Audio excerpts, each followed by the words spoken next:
और बुलेटिन की शुरुआत करेंगे बिहार और झारखंड ही नहीं बल्कि देश की सबसे महत्वपूर्ण खबर से। वो ये कि देश भर में कभी भी बिजली संकट गहरा सकता है।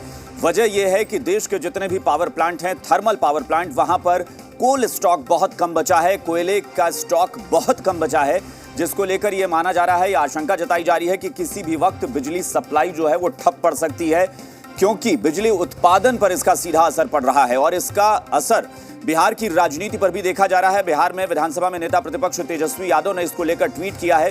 तेजस्वी यादव ने सरकार पर निशाना साधा है, कहा है कि बिहार में डबल इंजन की सरकार है, लेकिन सरकार डबल इंजन की है और प्रॉब्लम ट्रिपल हो गई है, क्योंकि बरौनी और कांटी में जो थर्मल पावर प्लांट है उसको सरकार बंद करने जा रही है। तो एक तरफ लोगों को राहत मिलनी चाहिए थी, तो समस्याएं बढ़ती जा रही हैं। तेजस्वी यादव ने ट्वीट कर कहा कि बिहार हर क्षेत्र में समस्याओं से जूझ रहा है, सिर्फ बिजली ही नहीं बल्कि जितने भी क्षेत्र हैं उसमें बिहार में समस्याएं हैं, क्योंकि डबल इंजन की सरकार बिहार में काम कर रही है।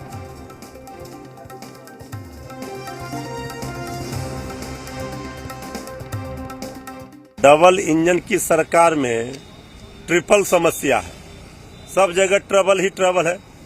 वह कांटी और बरौनी से बिजली उत्पादन ठप होने जा रहा है, बिजली संकट गहराया हुआ है। आखिर 16 वर्षों में सरकार यही दे पाई, सबसे ज्यादा बिजली दर है बिहार में देश के पैमाने पर देखा जाए। इसके बावजूद ये हाल है, लोगों को 4-4 घंटा, अभी से पर्व का दशहरे का समय है और अभी से 4-4 घंटा लोड शेडिंग हो रहा है। ये सरकार बताए कि आखिर डबल इंजन की सरकार है किस काम की। नीतीश कुमार ने राजधर्म को त्याग के महागठबंधन को छोड़ के एनडीए में गए थे कि डबल इंजन की सरकार बनेगी, सब कुछ ठीक हो जाएगा। तो आज बिजली की किल्लत क्यों है? आज बिहार को जितना कोयला मिलना था वो क्यों नहीं मिल रहा है? बिजली महंगा क्यों हो गया? महंगा तो महंगा, उसके बावजूद भी 8-8 घंटा ग्रामीण इलाके में बिजली नहीं मिल रहा है। और नीतीश कुमार की इतनी हिम्मत नहीं है कि प्रधानमंत्री से बात कर सके। ऐसा पंगु मुख्यमंत्री जीवन में भारत के किसी राज्य ने नहीं देखा। मौसम को देखते हुए ऐसी परिस्थिति उत्पन्न होती है, गर्मी के समय में इस प्रकार की परिस्थितियां उत्पन्न होती है, लेकिन मुझे लगता है कि आने वाले समय में उससे कमियां हैं, उस कमियों को हम दूर कर लेंगे और बिहार इस बिजली के मामले में कभी पीछे नहीं रहा। माननीय प्रधानमंत्री का जो विजन है, हर एक गांव में हम बिजली देंगे, हर एक गांव में आज बिजली, बिहार के अंदर कोई ऐसा गांव नहीं है जहां बिजली नहीं है। तो हम निश्चित रूप से निर्बाध रूप से बिजली का सेवा अभी तक देते रहे हैं और ग्रामीण इलाके में भी 24 घंटे में लगभग 22-23 घंटे बिजली रेगुलर रहता है। ये एक बड़ा उदाहरण है बिहार के लिए भी। इसलिए मुझे लगता है आने वाले समय में जो भी संकट है उसका समाधान हो जाएगा और निश्चित रूप से निर्बाध बिजली का सेवा बिहार के लोगों को दिया जाएगा। बिजली के मामले में तो बिहार में काफी सुधार हुआ है। लोग वो दिन भूले नहीं जब कभी बिजली गांव, घर या शहर में आंख मिचौली की तरह आती थी और चली जाती थी।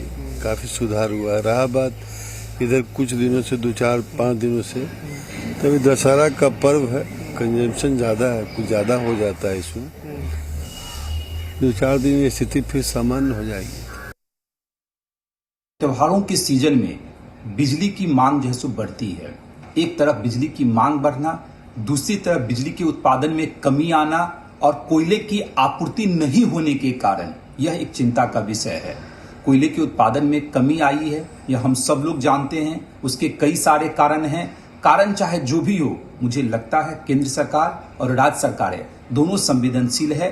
केंद्र सरकार, राज्य सरकार दोनों मिलकर यह सुनिश्चित करें कि प्लांट पे कोयले की जैसी उपलब्धता हो, जिससे कि कोयले के कारण कोई भी प्लांट बंद न हो और बिजली का उत्पादन हो और लोगों को सुचारू रूप से बिजली मिलती रहे।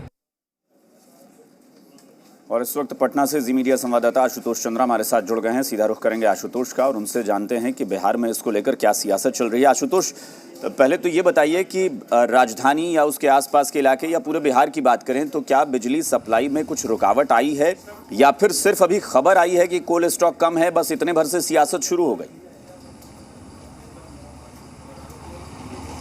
नहीं, ये सियासत की बात नहीं है। ये व्यवहारिक तौर पर कठिनाइयाँ देखने में आ रही है। ग्रामीण इलाकों में लगभग ये 7 से 8 घंटे की जो लोड शेडिंग होती है उसकी जानकारी मिल रही है जी। और स्वाभाविक तौर पर जब बिजली कम मिलेगी तो स्वाभाविक तौर पर लोगों को भी बिजली कम आपूर्ति की जाएगी। आमतौर पर बिहार की बात करें तो लगभग 4500 से 5000 बिजली मेगावाट की आवश्यकता होती है, लेकिन एनटीपीसी की तरफ से 4500 मेगावाट बिजली जो है बिहार को उपलब्ध कराई जाती है और अभी जो फिलहाल जो सिचुएशन है 3000 मेगावाट बिजली जो है बिहार को मिल पा रही है और स्वाभाविक है इसलिए क्राइसिस हो रही है। दूसरी बात है कि बिहार के पास अपना बिजली उत्पादन का कोई सोर्स नहीं है। जो बरौनी और कांटी 2 जगहों पर उत्पादन बिहार सरकार करती थी उसे भी बंद करने का फैसला लिया गया है, क्योंकि जो लागत थी वो उत्पादन से ज़्यादा उसमें आ रही थी बिजली के कॉस्ट में, तो स्वाभाविक तौर पर उसे बंद करने का फैसला लिया गया है। तो ऐसे में अब पूरी निर्भरता जो है अब बाहर से आने वाली बिजली पर है।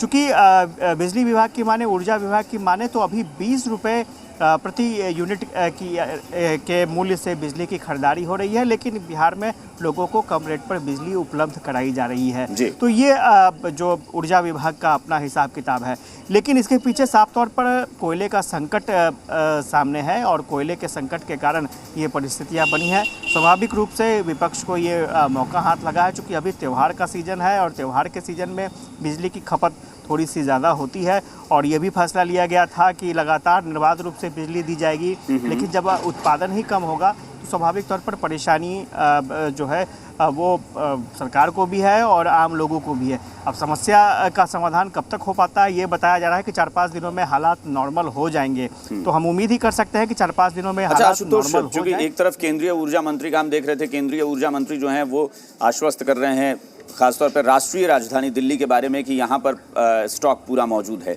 लेकिन देश के बाकी हिस्सों के लिए कोई बयान नहीं आया है। बिहार के ऊर्जा मंत्री क्या कह रहे हैं कि क्या वाकई बिहार में समस्या होगी या उनको लगता है कि नहीं कोई समस्या नहीं है, क्योंकि आप जैसा बता रहे हैं कि आपूर्ति कम हो चुकी है अभी ही और अभी त्योहार तो अभी शुरू हुए हैं। देखिए, ऊर्जा मंत्री विजेंद्र प्रसाद यादव है, उनकी तबीयत ख़राब थी, कुछ दिनों पहले वो हॉस्पिटल में एडमिट हुए थे तो उनसे जानकारी नहीं मिल पाई है, लेकिन संजीव हंस हैं जो बिजली कंपनी के एमडी हैं, उनसे जानकारी मिली है और उनका दावा है कि जल्द ही आपूर्ति को सामान्य कर लिया जाएगा। जो परिस्थितियां हैं, चूँकि स्वाभाविक तौर पर अगर एनटीपीसी बिजली का उत्पादन कम करेगा तो वो जो है बिजली सप्लाई कम कर पाएगा, तो ये परिस्थिति सामने में है। हाँ, ये ज़रूर है कि ये दावा किया जा रहा है कि 4 से 5 दिनों में हालात सामान्य हो जाएंगे। मैंने पहले भी कहा कि कोयले का कितना स्टॉक है, हालांकि कोयले का भी ज़्यादा स्टॉक नहीं बताया जा रहा था, लेकिन ये कहा जा रहा है कि 4 से 5 दिनों में हालात सामान्य हो जाएंगे, तो ये एक अच्छी बात है और 4 से 5 दिनों में सब चीज़ ठीक हो जाता है तो इससे बेहतर और कुछ नहीं हो सकता। हालांकि वैसा लग नहीं रहा है आशुतोष, क्योंकि ये समस्या सिर्फ बिहार के लिए नहीं है कि एक स्टेट की समस्या होगी, बहुत जल्दी इसका समाधान होगा। पूरे देश में ये परेशानी चल रही है। पटना शहर की बात बताएं, राजधानी में, क्योंकि अगर पॉलिटिक्स हो रही है इसको लेकर या विपक्ष हमलावर हुआ है तो जाहिर तौर पर विपक्ष को पता है कि आने वाले समय में भी अभी हालात इतने जल्दी सामान्य नहीं होंगे। क्या राजधानी में भी पावर कट वगैरह की समस्या शुरू होने वाली है आने वाले समय में? देखिए, फिलहाल पटना में बिजली की आपूर्ति सामान्य है और जो जानकारी मिल रही है बिजली कंपनी की तरफ से, ये कोशिश की जा रही है कि राजधानी पटना को बिजली आपूर्ति लगातार जारी रखी जाए और जो परेशानी है वो ग्रामीण क्षेत्रों में है, वहाँ पर बिजली की कटौती बहुत ज़्यादा हो रही है और जो अर्ध कह सकते हैं कि सेमी टाउन जो है वहाँ पर परेशानी ज़्यादा हो रही है। लेकिन पटना चूँकि राजधानी है और यहाँ पर वर्कलोड भी बहुत ज़्यादा होता है और अब अभी के टाइम में कोरोना काल का आप जान रहे हैं कि बहुत सारी गतिविधियां चल रही हैं, तो ऐसे में ये कोशिश की जा रही है कि राजधानी पटना को बिजली दी जाए। तो यहाँ पर वो परिस्थिति नहीं है कि बिजली संकट दिखे, लेकिन जो जानकारी मिल रही है, जो सूचनाएं आ रही हैं उसके मुताबिक ग्रामीण इलाकों में परेशानी ज़रूर है और मैंने पहले भी कहा कि ऊर्जा विभाग का दावा है कि आने वाले 4-5 दिनों में हालात सामान्य हो सकता है। बिल्कुल आशुतोष, आप हमारे साथ बने रहिएगा, अगली खबर पर भी हम आपसे बातचीत करेंगे। तो कुल मिलाकर आशुतोष ये बता रहे हैं कि बिहार के ऊर्जा विभाग का ये कहना है कि आने वाले 3-4 दिनों में जो समस्या है वो खत्म कर ली जाएगी और सब कुछ सामान्य होगा। लेकिन चूंकि ये पूरे राष्ट्र की समस्या, पूरे देश की समस्या बनी हुई है, इस वक्त की कोल स्टॉक बहुत कम बचा है, ऐसे में लगता नहीं है कि बहुत जल्द इसका समाधान होगा। हालांकि ये दावा ज़रूर अलग अलग सरकारें कर रही हैं कि हम बिजली आपूर्ति में कहीं बाधा नहीं आने देंगे, क्योंकि ये त्योहारी सीज़न है और त्योहार के समय बिजली आपूर्ति ज़्यादा